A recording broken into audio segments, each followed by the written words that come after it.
Oi, tudo bem com você? Como vai você, a sua família? Como vai a sua casa? Mas muito mais que isso, como está o seu coração? Sua mente, seus pensamentos, por onde eles andam? O que anda fazendo aí na sua mente? O que se passa?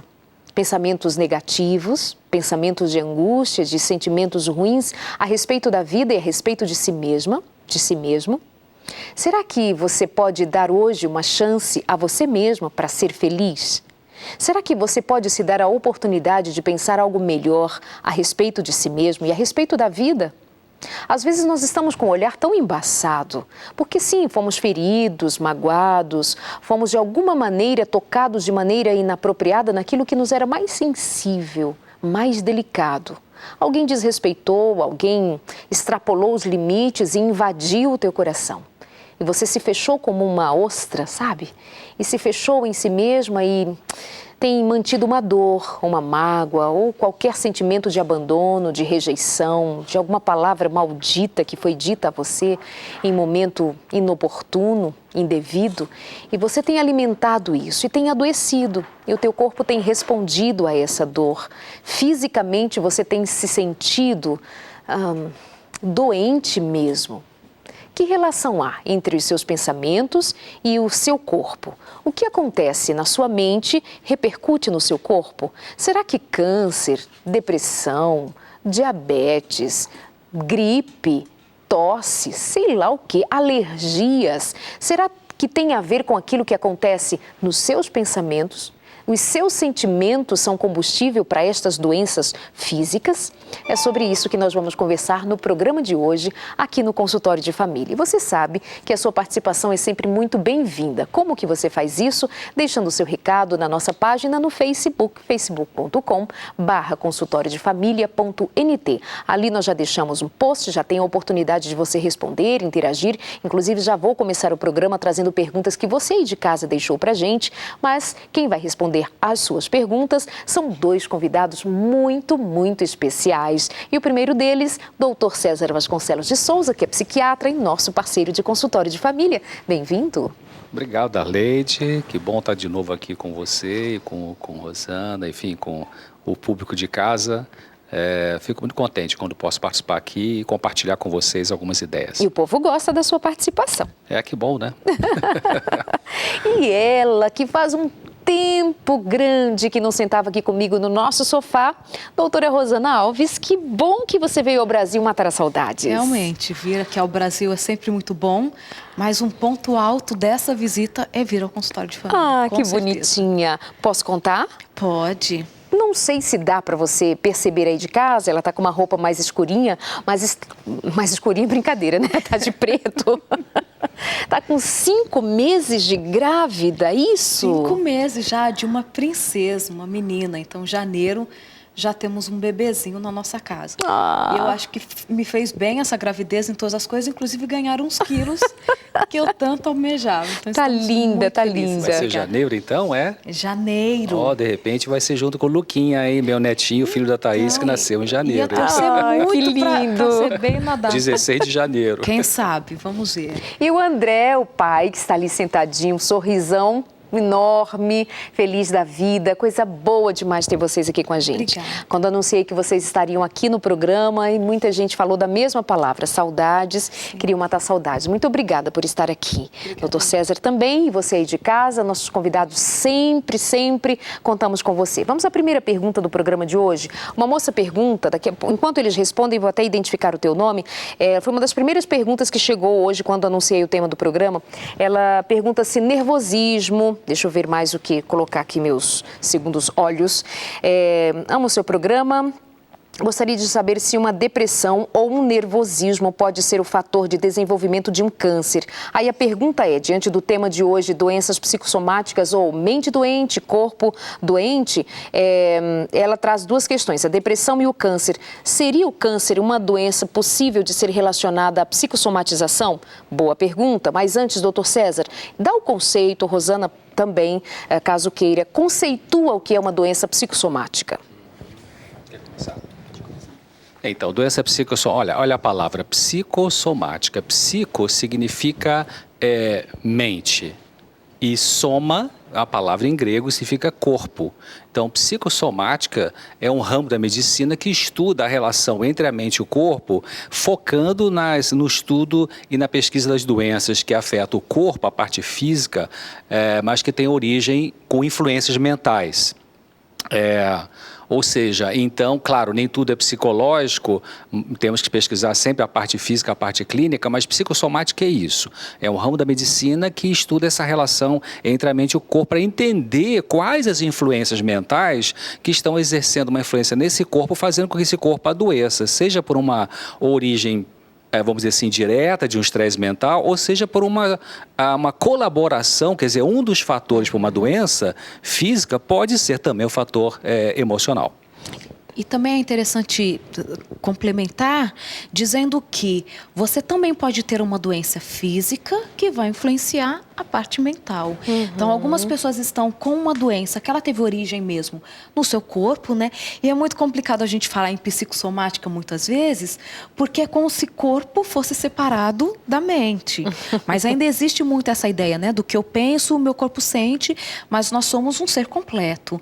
Mas muitas vezes você tem uma doença física, por exemplo, alguém que está com câncer descobriu, e isso originar, por exemplo, uma depressão.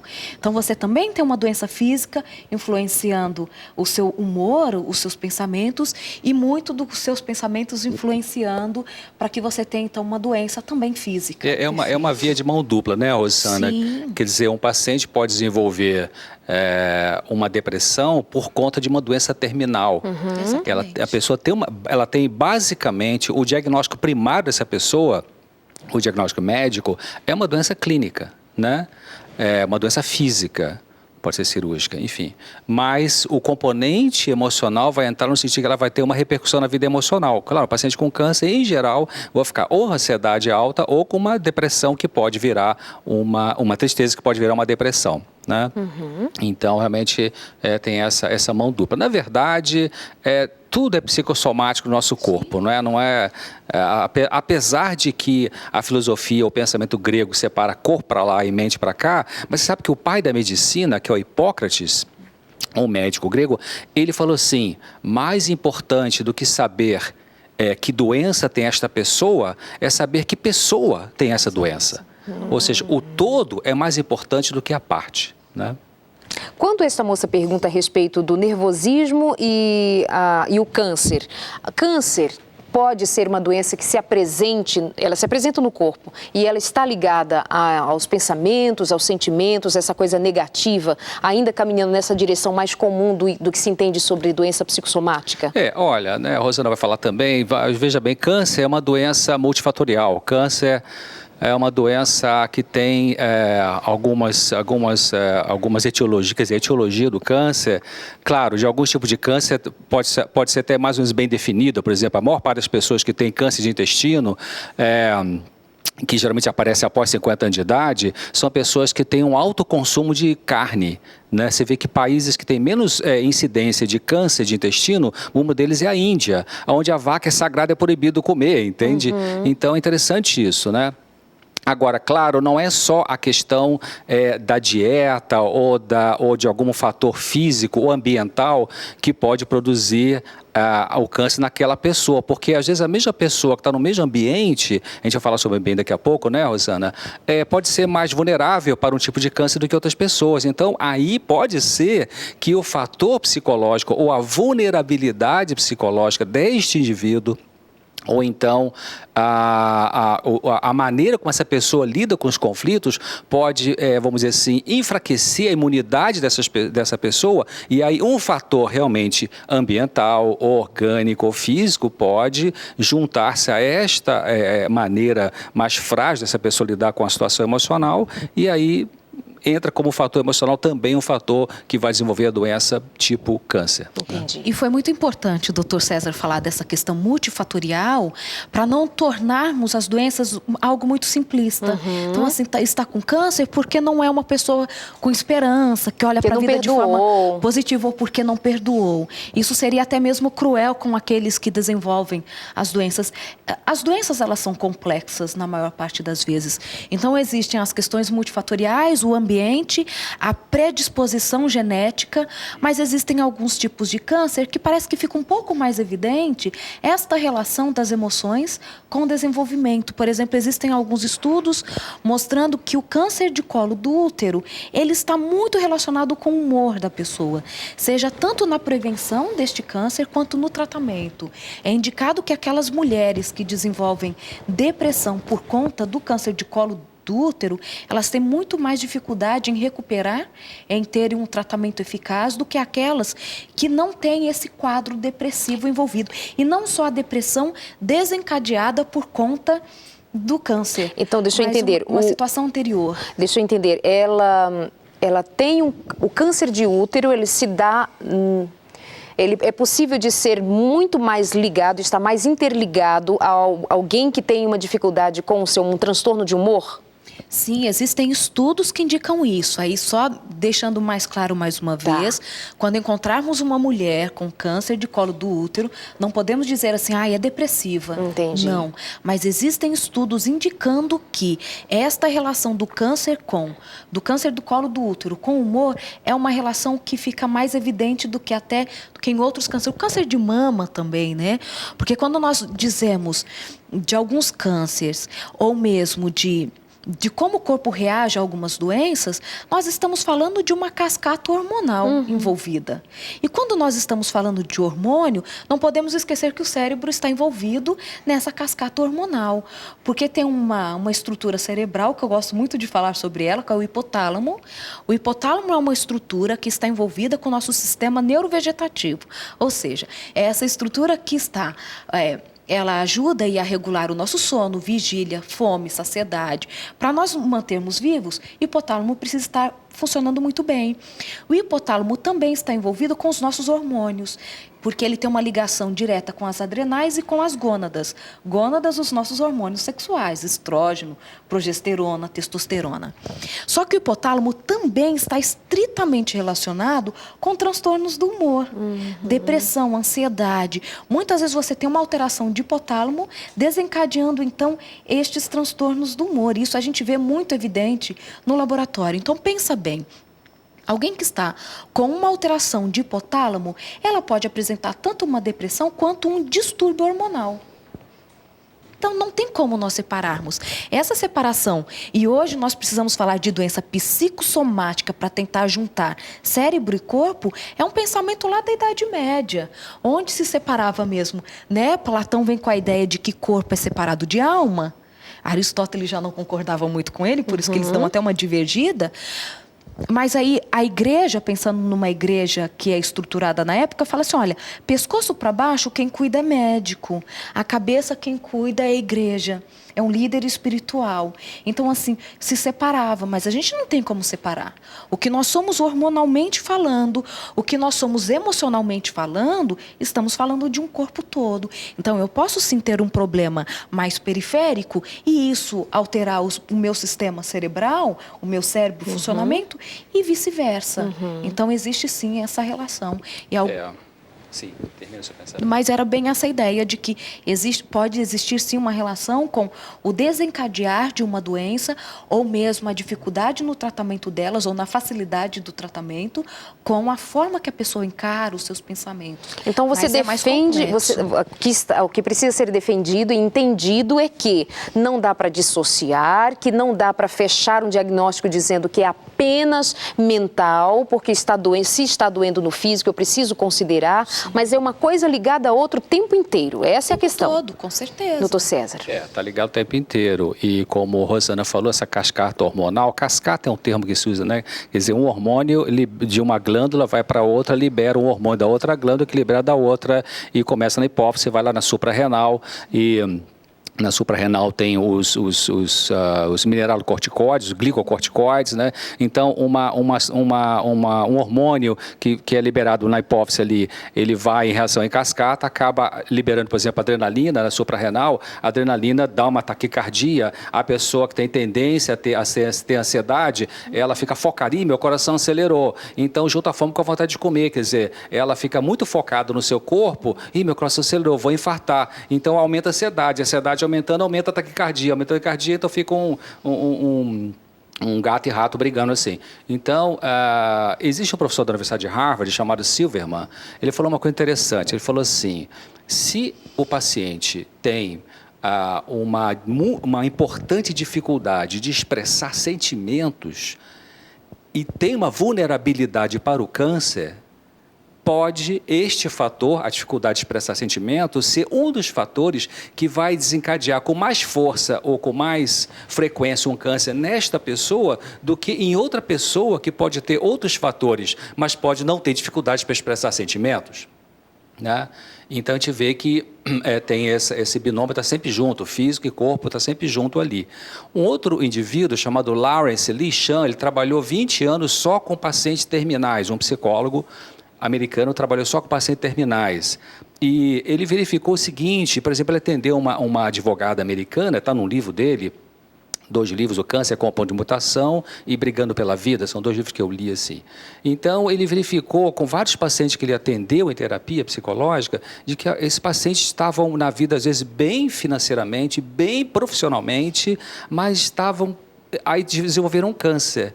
Ele cita 2 casos de mulheres, uma médica brasileira, outra uma advogada, e que então elas verificaram durante o processo de ajuda psicológica que essa advogada sempre gostou de música, mas nunca deixou-me de lado, empurrando com a barriga, vai para a advocacia, para o direito, tal. E a médica que ele atendeu queria uma outra especialidade, que seria uma coisa mais prazerosa. Então, essas 2 pessoas, inclusive ele coloca a frase no livro, assim, dessa advogada americana, ela fala assim, agora que eu tenho câncer, eu vou fazer o que eu quero. Então ela mudou radicalmente, largou tudo, largou direito, foi fazer música. E essa médica brasileira mudou para uma especialidade que daria menos dinheiro para ela, mas muito mais satisfação. E assim foram vários pacientes. Um dos estudos que ele fez com pacientes com câncer é de 152 pacientes. Mas o que ele verificou no que a gente chama de follow-up? Follow-up é o estudo de segmento, ver lá na frente como é que estavam essas pessoas. O que ele encontrou? As pessoas que tiveram câncer e que fizeram mudanças comportamentais importantes na sua vida, elas tiveram uma sobrevida muito maior do que aquelas que ficaram estagnadas no seu mundo emocional. Então, interessante. Com isto, eu estou aqui pensando firmemente que ainda os sentimentos e as emoções, mesmo que eu entendendo que essa ligação corpo e mente é absurdamente indivisível, tá tudo certo, mas ouvindo experiências como estas e mesmo a sua fala me faz crer que há uma força tremenda entre o bem-estar, entre as emoções, os sentimentos, frente ao combate da própria doença ou do evitar de ter doenças. Eu estou muito longe do que vocês estão me contando? Não, é exatamente isso. E pensa bem que quando nós temos estes pensamentos, né, de uma qualidade de vida, de fazer o que se gosta, do prazer, isso influencia na sua rotina. Isso também é importante. Por isso que nada você consegue dividir. Então, quando você está super bem positiva, quer cuidar de você, em vez de ficar dentro de casa reclamando, você vai fazer uma caminhada. É tão bom viver que eu vou cuidar melhor da minha alimentação. Então, quando você tem um pensamento positivo, né, essa vontade de viver e ter a esperança, o pensamento bom, você também muda a sua forma de viver.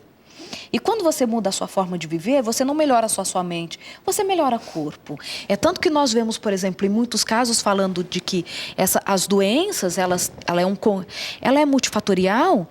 Quando nós vamos para aqueles estudos clássicos de países onde o inverno é muito prolongado, intenso, e as pessoas ficam menos tempo expostas à luz solar, e há um aumento da depressão nesses países, nós estamos falando de quê? De pessoas que estão num ambiente que não é iluminado da forma que deveria ser, e isso tem um impacto sobre o humor delas, até mesmo desencadeando doenças. Pensa bem. Não é algo muito simples, mas é uma luz solar. É um fator que pode desencadear em você uma doença tão complexa, tão intensa quanto uma depressão. Então, o que a gente pensa, o ambiente onde estamos, o que fazemos, o que pensamos sobre o futuro, com certeza isso tem um impacto sobre a nossa vida. Então, assim, não dá para separar quem eu sou, geneticamente falando, estímulos externos que recebo, o ambiente e o que eu penso. Então, existem pessoas que têm uma vida tranquila, uma vida super organizada, mas que não são felizes. Então, isso com certeza vai trazer problemas. Agora, é importante também, assim, para o pessoal de casa também não ficar frustrado, no sentido de que, às vezes, é muito difícil, muito complexo a pessoa mudar seu trabalho, sua profissão, no sentido de, vou fazer aquilo que eu tenho muito prazer. Então, o Dr. Jim Ornish, que é professor de cardiologia da Universidade da Califórnia em São Francisco, não sei se no livro deles, Amor e Sobrevivência ou Salvando Seu Coração, ele até conta uma parábola assim sobre a história do despertar espiritual. Ele fala assim, antes da iluminação, um provérbio zen que diz assim, antes da iluminação, corte lenha e carregue água. Depois da iluminação, corte lenha e carregue água. Quer dizer, a tarefa é a mesma, só que o motivo pode ser muito diferente. Então, uma pessoa pode trabalhar 30 anos numa linha de produção de uma fábrica, fazendo o quê? Pega a lata de um produto, bota na caixa, pega a lata, bota na caixa, pega a lata, bota naquela esteira que vem passando aquele monte de latas, né? Ou lata, ou meia, ou sei lá o quê. Como que essa pessoa passa 8 horas por dia fazendo uma coisa mecânica e não fica louca? Sabe o que os estudos mostram? Depende muito da motivação.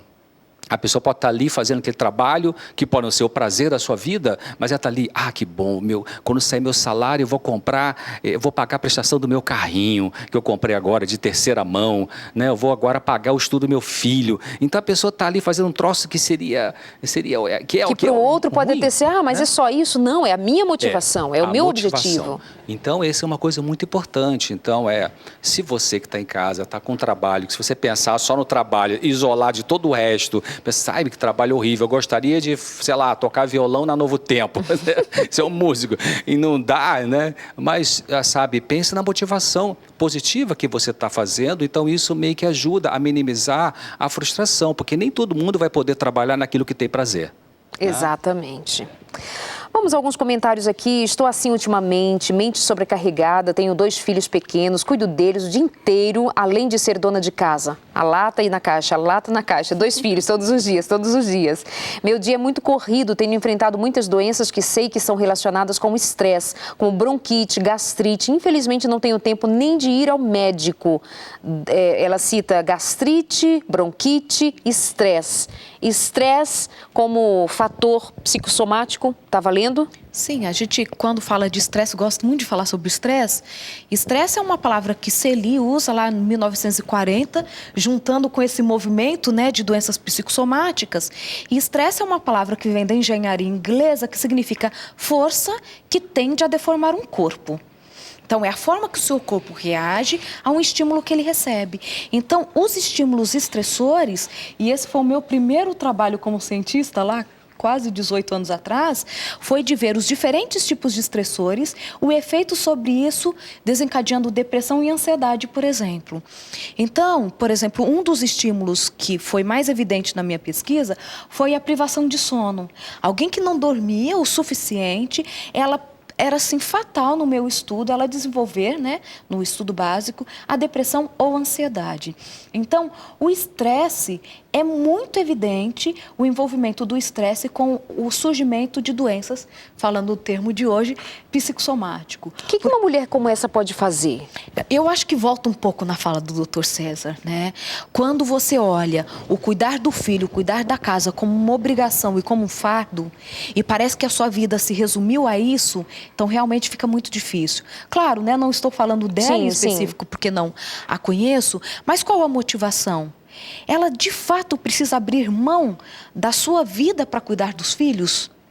O quanto que existe de frustração por talvez se sentir sobrecarregada fazendo essa atividade? Será que, de repente, assim, se você organizar um pouco essa rotina, que eu sei que não é fácil, eu vou entrar nessa fase daqui a pouco, né?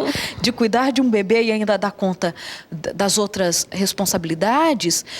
Mas, assim, o quanto que talvez o assumir todas essas responsabilidades poderia ser um pouquinho mais suavizada.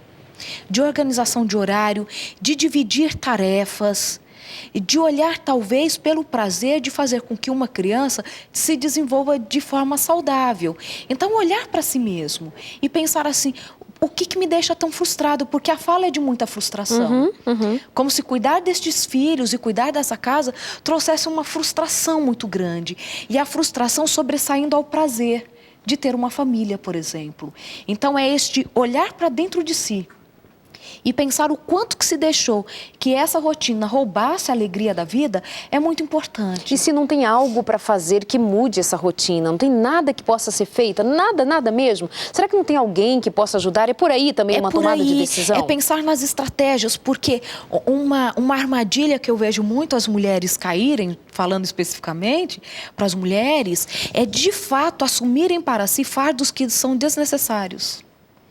Eu gosto muito de parafrasear Ellen White, aquela escritora que a gente tanto gosta, e ela diz algo mais ou menos assim: olha, se a sua casa estiver mais limpa do que você, brilhando ou mais organizada do que você, tem alguma coisa muito errada acontecendo na sua vida. Então, assim, é o organizar da vida, é o organizar dos pensamentos. E tem muitas mulheres, não estou falando que é o seu caso, mas talvez sirva para uma reflexão, é de assumir, de fato, muitos fardos que não são necessários, para deixar muito evidente para as pessoas de que ela é uma vítima dessa circunstância. Se ela não cuidar, ninguém vai cuidar. E também, de alguma forma, se tornar insubstituível para aquela família. Se eu não fizer, esta casa não funciona. Tenta, pelo menos um dia, deixar a louça sem lavar. Já deu 2 banhos no filho, não precisa dar o 3º. E porque muitas coisas a gente coloca como fardo na nossa vida, não é, doutor César? E aí a nossa mente, ela não aguenta mesmo. E você vai vendo só o que é negativo, o que é obrigação e não encontra prazer. Fica difícil. São as crenças centrais, né, que às vezes podem ser... Crença central não tem a ver com religião, tem a ver com aquela estrutura de funcionar. As coisas têm que ser desse jeito, eu tenho que funcionar dessa maneira. Então a pessoa nunca flexibiliza para poder mudar. Uma coisinha para fechar essa ideia... Claro, tem bronquite, tem... O que mais? Tem gastrite, né? Então, claro, as doenças... os fatores de estresse que acabam gerando uma doença física podem ser de fundo emocional, mas as pessoas têm que pesquisar. Então, tem que ir no gastro, porque de repente está com a mucosa do estômago precisando de uma ajuda clínica para poder melhorar. Para terminar esse pensamento, você falou, mas o que fazer se não tem saída, né, não tem como ajustar? É uma coisa paradoxal. Quando a gente aceita a nossa limitação, aceitar profundamente, o fardo fica mais leve. Aceitar aquilo que a gente não pode, alivia e a gente faz melhor o que a gente pode. E não aceitar o que a gente não pode, mantém a ansiedade, o estresse e piora. Agrava a situação. Pensa nessas coisas, tem mais outras questões que nós vamos abordar ainda no programa de hoje. Nosso intervalo é bem rapidinho, já estamos de volta hoje com o Dr. César Vasconcelos de Souza, psiquiatra, e a neurocientista Rosana Alves, e você aí de casa participando com a gente. Até já.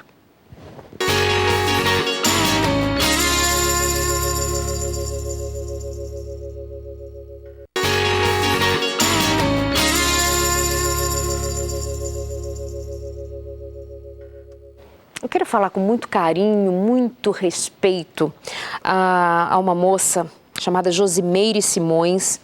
E eu sei que você está passando por um momento muito difícil. Eu mesmo passei lá no seu Facebook, deixei ali uma palavra para você já faz um tempo. Quando você está sofrendo o luto de ter perdido o seu marido e a sua filha adolescente, tão linda, um marido, enfim, uma família temente a Deus, ele desbravador, a filha desbravadora, cuidando de jovens, adolescentes, e sofreram um acidente e foram vítimas deste acidente. E hoje a Josimeire está simplesmente com o coração rasgado de dor e de saudade por ter perdido seu marido e sua filha. Eu quero só dizer para você que tem muita gente orando por você, você sabe disso. Eu não te conheço pessoalmente, mas saiba que há pessoas orando por você, nós aqui oramos por você e que a graça de Deus há de te sustentar. E nós cremos num Deus que nem responde a todas as perguntas, porque não dá tempo de responder a todas elas, de tantas dores que se multiplicam sobre a face da terra. Mas uma coisa Ele disse para mim, para você, está na sua palavra, e Ele é aquele que não mente jamais. Ele nem disse que essa vida seria fácil, ele disse, vocês terão aflições, mas tenham ânimo, muito ânimo, eu estou com vocês todos os dias, até a consumação dos séculos. Lembra disto? E ele promete em sua palavra que ele vai fazer um novo céu, uma nova terra e nunca mais lágrima, nunca mais dor, nunca mais separação do seu marido, da sua filha, dos meus queridos, dos seus queridos, de ninguém. Então, por favor, em nome de Jesus, creia, a graça do Senhor é sobre você para te sustentar, como tem sustentado a tantos. E falta só um pouco, porque o nosso Deus está chegando. Quer você que está nos acompanhando agora e está me ouvindo dizer isto a esta mulher, e eu sei que essas palavras caem no coração de tantas outras pessoas, e não saiba do que eu estou falando de fé e estou falando de Deus que promete, um Deus que promete, está na sua palavra, que Ele virá e fará novos céus e nova terra, e não haverá mais morte, nem dor, nem pranto, nem luto, nem coisa alguma que nos separe do plano original de Deus. Amada, um beijo para você. Conte conosco em orações. E parece coisa difícil e absurda de dizer, mas alegre-se no Senhor, porque Ele tem maravilhas para realizar diante dos nossos olhos. Creia nisto. Que Deus te abençoe, tá?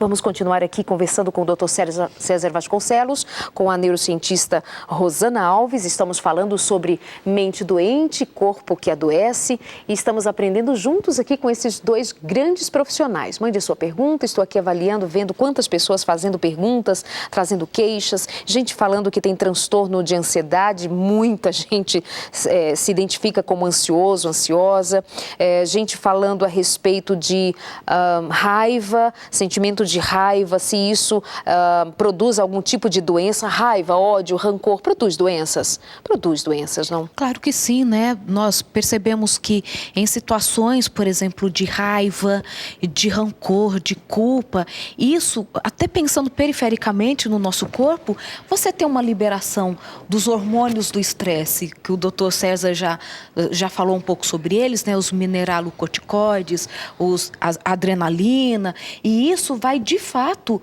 afetando o nosso corpo. Você pode ter inclusive um desenvolvimento de úlcera gástrica por conta desse nervosismo, dessa irritabilidade, que o mundo está errado ou as pessoas te magoam. Então isso é muito importante. E algo que é bem importante, já dizendo dos sintomas que você pode ter desencadeados por conta de algum problema ou de algum pensamento, algum problema emocional, é que assim, existe um grande risco, por exemplo, das pessoas falarem assim, não, então esse problema ele é emocional, surgiu lá no meu pensamento, então a gastrite que eu tenho hoje ela é só emocional. Querido, isso não descarta a sua necessidade de procurar um clínico, um gastro, porque mesmo que isto originou o seu corpo, originou na sua mente, de fato afetou o seu corpo. Então não dá para simplesmente dizer assim, se é emocional eu só vou fazer terapia, está tudo certo? Não, nós nunca descartamos a procura de um profissional que vai cuidar não só da mente, mas do corpo. Então isso é muito importante também, porque as pessoas vão muito para os extremos. Ou tudo é muito fisiológico, nada a ver com o que eu penso. E o pior, quando diz assim, emocional, já despreza de tal maneira, diz assim, isso é bobagem, isso é coisa da sua cabeça. Se você pensar um pouquinho diferente, você já resolve. Então assim, nós temos que tomar muito cuidado para não irmos para os extremos. Ou tudo é muito físico, nada a ver com o que eu penso, ou tudo tão emocional, tão do meu pensamento, que o corpo não preciso preocupar com ele. Mas acontece, doutor César, por exemplo, de alguém ter ido ao médico várias vezes, solicitados vários exames, foram realizados e não há nenhum... Ele sente, mas não dá para precisar um diagnóstico porque não aparece nos exames. Isso também acontece, é possível, é real e também... eu posso chamar isso de uma doença psicossomática? Sim, é possível. Existem dois grandes grupos nessa questão aí. Um é o grupo alguns autores falam que algumas pessoas hipocondríacas é que têm mania de doença. E alguns estudos mostram que algumas pessoas hipocondríacas, elas podem ter um tipo de alucinação. Eles são pessoas que não são psicóticas, não estão no mundo da loucura, mas elas teriam esta falha, esse déficit, uma ideia alucinatória. Agora... É possível sim, muitas pessoas elas têm alterações biológicas, mas que não se encontra um diagnóstico assim, específico, fica uma coisa, bom, pode ser isso, pode ser aquilo e tal. Eu vou voltar só um pouquinho no ponto da raiva, da hostilidade. Sim, sim. O Dr. Jim Ornish, da Universidade da Califórnia, lá em São Francisco, ele também comenta, né, nos livros, nos estudos dele, por exemplo, que pacientes com altos níveis de raiva e hostilidade, eles têm 2 vezes mais proteína C reativa no seu corpo, circulando, e a proteína C reativa é um marcador inflamatório que tem que ver com doenças cardiovasculares, né? Então, não que a raiva seja um problema em si, tanto que a Bíblia diz, tenha raivas, mas não peque, irai-vos e não pequeis. Quer dizer, a raiva não é o problema é o que eu faço com a raiva, o que a raiva faz comigo, né?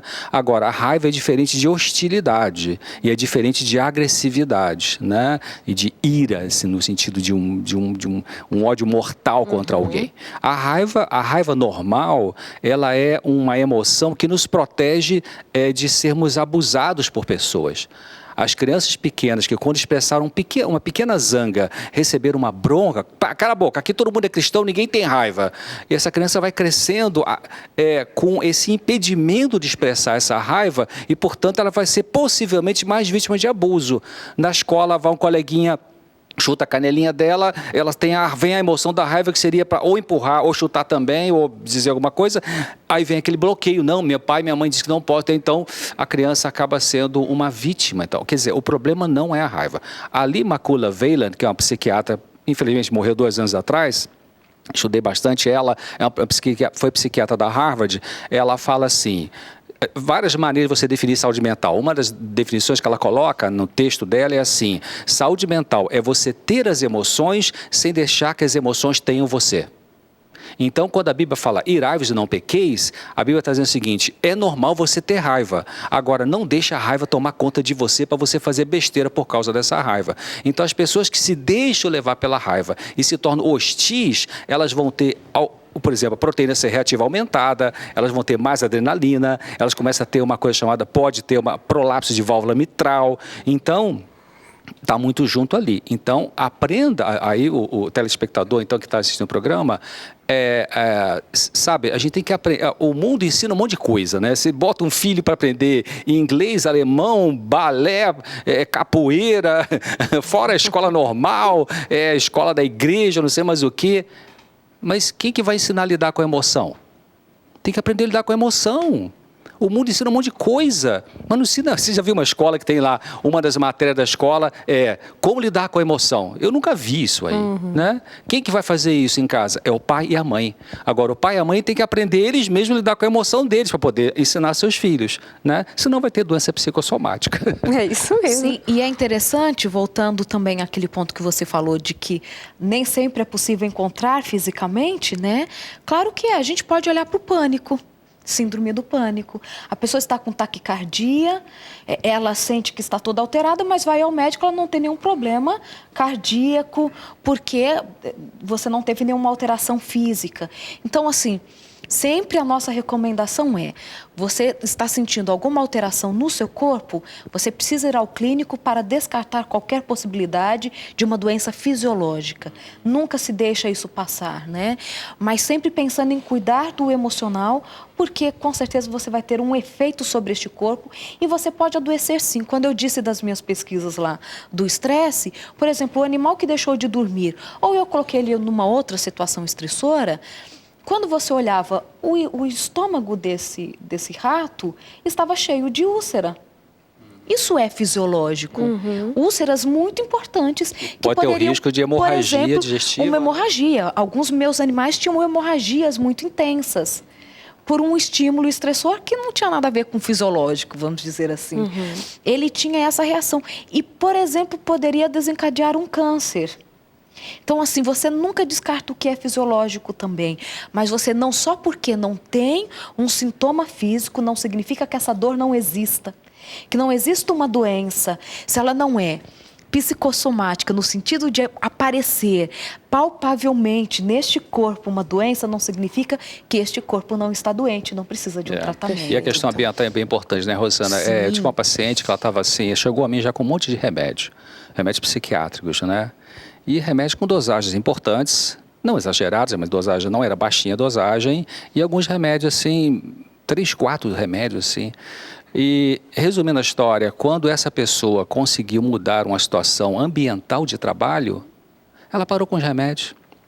Não foi psicoterapia, não foi, quer dizer, então tinha um fator ali estressor importante no estilo de vida, no caso, trabalho dela, que ela fez uma modificação e ajudou. Por isso que Deus recomenda, e sua palavra, e essa autora inspirada recomenda, enfim, a Igreja Adventista recomenda a mudança de estilo de vida, né, os programas de saúde, né, nas clínicas adventistas, sempre trabalha, sempre procura mostrar a mudança de estilo de vida. O que é isso? Alimentação simples, exercício físico, beber água, a luz do sol, as relações amistosas com as pessoas, aprender a se proteger também, a colocar limites, né?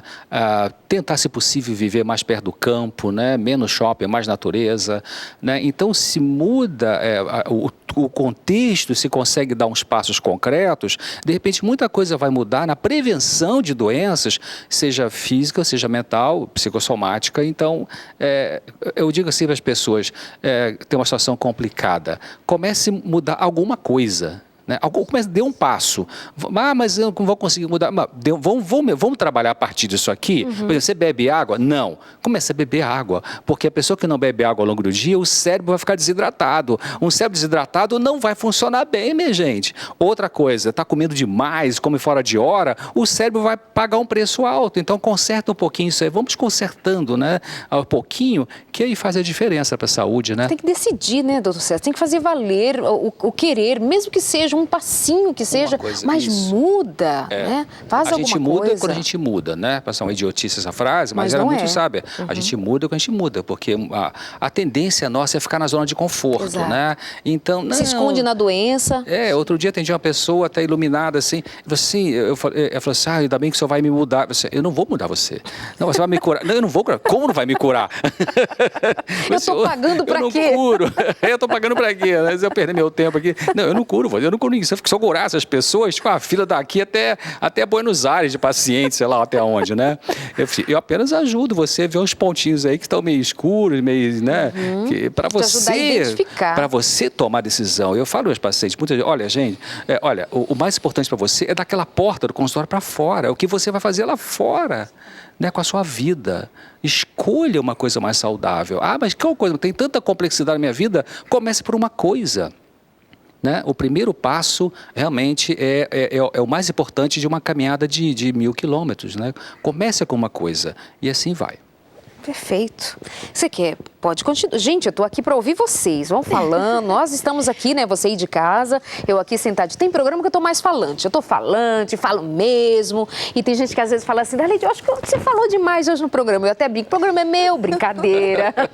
Mas a Rosana, ela ia falar sobre a questão do fator ambiental de novo, né? Por exemplo, assim, a pessoa mora em São Paulo, você falou em off ali, né? Atrás de bastidores, aquela questão de São Paulo, você pode tocar nesse ponto aí. Tem talvez o índice maior de esquizofrenia no mundo. Como é que é isso, Rosana? Há estudos, né? E nas palestras que eu fazia na USP, eu levava isso, né? Até mesmo para chocar os alunos, que hoje, quando se estuda a doença mental no mundo, a cidade de São Paulo, e pensando na grande São Paulo, né, as cidades ali circunvizinhas, ela é considerada a região de maior índice de doenças mentais do mundo, inclusive no índice de psicoses, esquizofrenias do mundo. Ganha da China, Nova York, de outros. Sério. Por isso que a gente que é de São Paulo é meio piradinho assim, né? Então justifica. Não, amiga, você é calminha, não, eu sou, boazinha, né? O André cuida assim, bem. Você, por exemplo, vê o índice de pessoas tomando medicações, assim como diz popularmente das tarjas pretas, é muito forte em São Paulo. E isso tem que ver com o estilo de vida de quem mora em São Paulo. Sempre preocupado com a violência, um trânsito que nós não damos conta daquele trânsito. Hoje eu passei por São Paulo e falei assim pro meu marido, eu não dou mais conta de viver numa situação dessa, depois de 15 anos vivendo aqui, né, viajando pela Marginal todos os dias. Então, você tem um estímulo externo, ambiental, que E isso, por exemplo, para aqueles que já são mais vulneráveis a doenças mentais, de ter essas doenças desencadeadas precocemente. Você tem um índice de psicose, de esquizofrenia em jovens em São Paulo, que ela é muito mais alta do que qualquer jovem de outro lugar do mundo. Então, isso mostra que o que nós somos aqui na mente, isso tem que ver com o nosso ambiente. Então, na medida que você consegue modificar alguns fatores deste ambiente, você modifica a sua saúde, não só física, mas mental também. Porque a gente pensava muito, né, quando você está inserido nesse contexto desorganizado, de uma rotina tão estressante como uma grande cidade, que você tem um efeito mais sobre o corpo, simplesmente. Mas a gente está falando de esquizofrenia, de psicose, doenças tão intensas, tão complexas, tão incapacitantes muitas vezes. E este ambiente externo, ele tem um poder tão assim importante sobre nós. Tem alguns estudos muito importantes mostrando, por exemplo, de crianças e adolescentes que estão inseridas num contexto de violência, ou elas são as vítimas dessa violência, ou elas presenciam essa violência dentro de casa, no seu contexto, que elas têm uma alteração de estruturas cerebrais, por exemplo, a amígdala e o córtex, em até uma diminuição dessas estruturas em 6%. E é uma diminuição muito significativa para um cérebro. E essas crianças, principalmente se estão aí na fase de 10 a 13 anos de idade, e isto faz com que elas não consigam lidar com os estímulos aversivos. Elas têm ou uma reação de agressividade muito intensa, ou mesmo de encolhimento, de esquiva muito intenso. E isso tem um efeito sobre o corpo delas e sobre a mente, que se não houver uma intervenção para tirá-las daquele contexto, fazerem uma terapia, terem uma esperança, uma perspectiva de vida, elas vão ter fatalmente um problema muito sério na vida delas, nos seus relacionamentos ou mesmo na sua saúde. E só para o público de casa, você falou, quer dizer, quando há uma alteração, o ambiente pode facilitar a alteração da amígdala e do córtex, né? O pessoal de casa, são estruturas cerebrais, né? Que nós está falando, né? E sabe, anos atrás, um colega trabalhava no hospital no Rio de Janeiro, Hospital Silvestre, e um colega pediatra leu um trabalho muito interessante feito na Inglaterra, mostrando que crianças com muita hiperatividade, elas tinham dois fatores muito importantes para explicar essa hiperatividade nesse estudo científico feito numa universidade inglesa, que era exposição exagerada a vídeos, né, e consumo alto de chocolate. Olha que coisa interessante, né? Uau. Então, quer dizer, aí o que vai tratar a criança hoje hiperativa? O que mais ou menos é o protocolo? É metilfenidato, o que é isso? Ritalina nas crianças, né? Que é uma anfetamina, que tem esse efeito mental. Então, quer dizer, e o estilo de vida? Né? Não vai mudar nada, né? Então, quer dizer, é o todo. O todo é mais importante do que uma parte só. O que cura as pessoas não é o remédio. O remédio trata o sintoma. A gente tem que ter o contexto todo, a relação familiar, a relação do trabalho, né? Eu trabalhei em São Paulo um tempo numa clínica de um amigo meu lá, em Moema, assim, agradeço muito ele, muito bom coração. Mas eu parei, porque eu ficava baseado aqui em Jacareí, para não morar na capital, e sabe, eu gastava 5 horas, 6 horas, assim, ainda que financeiramente era bom, mas está acabando com a minha vida, não dá, parei, não dá, lamento, não dá. Né? Então, é importante pensar nisso, até a genética e a epigenética, você ia falar sobre isso, né? Quando nós hoje recebemos estímulos que são aversivos ou estressores para o nosso corpo, ou também o contrário, né, quando são bons, hoje se sabe que você pode ter uma alteração genética. Então você pode ter uma alteração no funcionamento dos seus genes, por conta desses estímulos. Então, até mesmo o que pensamos, isso pode influenciar que os nossos genes não trabalhem como eles deveriam. Imagina como que é forte isso, deformá-lo. Então, imagina como é forte isso. O estímulo que eu recebo externo, ou mesmo o estímulo interno, né, do que eu penso, de como eu me comporto diante dos eventos da vida, pode ocasionar uma alteração genética, tanto silenciando genes que precisavam continuar funcionando, trabalhando, quanto despertando genes que deveriam ficar silentes para que isso não trouxesse prejuízo à nossa saúde. Como no caso do câncer, né, Rosana? Por exemplo, no caso do câncer, se a pessoa tem um estilo de vida complicado, alimentação horrível, hora de dormir destrambelhada, muito estresse no trânsito, poluição do ar, violência, desespero liderança olhando essa corrupção geral no país, enfim, problemas emocionais. Então, e essa pessoa desenvolve um câncer, aí entra em ação um gene chamado P53.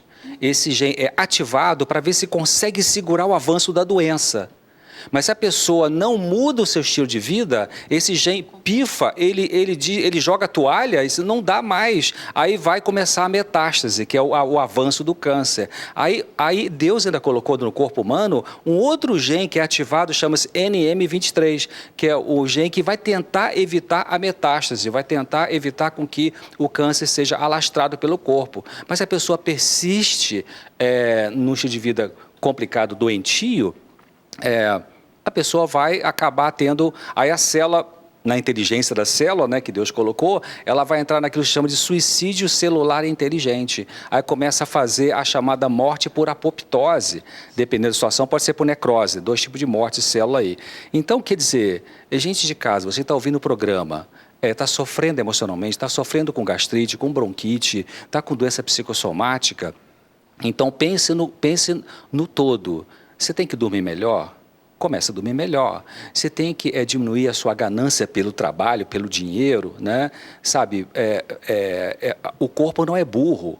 O corpo, se você exige do seu corpo por um motivo que eu vou usar a palavra teológica, pecaminoso, egocêntrico, orgulhoso, o seu corpo não vai funcionar bem. Ele vai falar assim, eu não aguento isso, eu não aguento esse camarada aqui fazendo eu querer viver de um jeito patológico, né? Então, reavalie os motivos de você viver, reavalie os motivos de você ganhar dinheiro, reavalie a maneira como você lida com seus filhos, né? Como você lida com você mesmo. Você bebe água, você faz exercício, você perdoa as pessoas, você faz algum trabalho voluntário ou só trabalha para ganhar dinheiro, né? Sabe, então, essa mudança geral da vida, aprender a lidar com a emoção, aprender a controlar, aprender a perdoar, é isso que vai promover a saúde. E talvez algum remédio vai ajudar também, mas o povo quer primeiro o remédio e nada mais que remédio, lamento, não resolve se for assim. Mas se você mexer um pouquinho aqui, um pouquinho ali, vai melhorando, né, Rosana? Tão bom. Deixa eu só dizer que é tão bom ouvir o doutor César falar assim, né? Não parece aquele pai, assim, falando, presta atenção, lamento, eu sou psiquiatra, eu sei o que eu tô falando, porque eu lido com mente humana há anos. Presta atenção, eu gosto disso. Olha, sabe, pensa no que eu estou falando. Enfim, Rosana, agora é a sua vez, já avisando que são as suas últimas palavras no programa por hoje, porque eu já estou avisando que antes que a mocinha volte para a América do Norte, ela volta aqui no nosso sofá. Combinado? Sim, combinadíssimo. E eu pensando, já que são minhas últimas palavras hoje, é assim, não banalize os sinais do seu corpo. Se você está sentindo uma dor, seja física, seja emocional, leve isso a sério. Quando nós ficamos assim, achando que somos fortes demais, voltando àquela história assim, se é emocional é porque está me faltando fé, porque é só eu lutar mais um pouquinho que eu saio dessa situação, talvez você vai aí adiando um processo de cura, adiando livrar-se de um sofrimento que não seria necessário. Nós temos que pensar que como seres humanos, nós temos as nossas limitações. Então você não ignore estes sinais e pensando que sempre é possível cuidar. Sempre é possível melhorar. Eu gosto muito quando a gente fala que é muito recente nessa ideia de que o corpo e mente, eles estão muito ligados. Eu gosto muito de pensar que Deus é muito sábio e Ele já disse isso para a gente tão lá atrás, né? Quando nós lemos Provérbios, capítulo 15, versículo 13, escrito pelo rei Salomão, considerado o homem mais sábio que o mundo conheceu, ele já dizia lá, leia lá, está escrito assim, o coração alegre é um bom remédio, mas a alma abatida faz secar os ossos. Então, assim, tenha uma vida alegre, olhe para o seu corpo, perceba esses sinais, procure ajuda. Nem sempre é necessário uma ajuda profissional, mas sempre de alguém que possa te apoiar. Olhe para você com carinho, porque Deus lhe fez para ter vida e vida em abundância. E a gente não tem vida em abundância quando está sofrendo. Então, que Deus te abençoe para que você tenha essa clareza, esse discernimento para olhar para si e querer ter uma vida com qualidade. Que Jesus lhe abençoe. Amém. E complementando isso que a Rosana falou, tem um texto que eu acho belíssimo aqui na Bíblia, eu vou ler.